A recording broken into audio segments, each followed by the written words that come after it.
Kaixo lagunok, gaur harrikoa nola egiten den ikasiko dugu. Dakizuenez, jan eta gero, platerrak zikintzen dira, beraz garbitu behar ditugu. Guk hau nola egiten den erakutsiko dizuegu. Adi egon! Olatz prest dago plater batzuk garbitzeko. Kaixo Olatz! Kaixo, eta adi egon, Lehenik eta behin, ez bustitzeko amantala jarri behar dugu. Ikusten duzue? Horrela, hemen ondo lotuta, Ondo. Ondoren, espartzua eta saboia hartzen dugu. Hauek oinarrizkoak dira. Hau egin ondoren, platerra hartzen dugu eta espartzuarekin igurtzen dugu.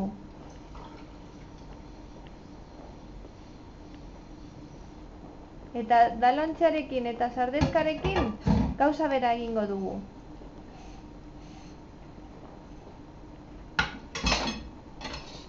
Hau egiten zaudeten bitartean, gogoratu ezazu, txorrota itzi,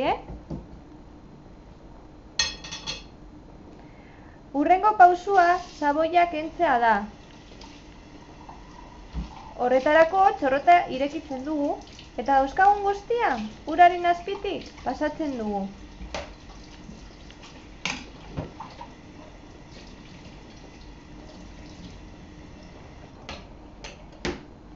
Azkenik, tresna guztiak zikatzen beharko ditugu.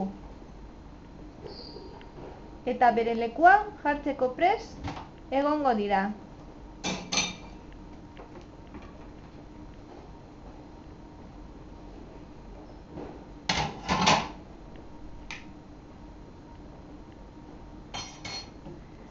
Hori da guztia gure laguntzoak. Orain, zuek saiatu eta hurrengora arte. Agur!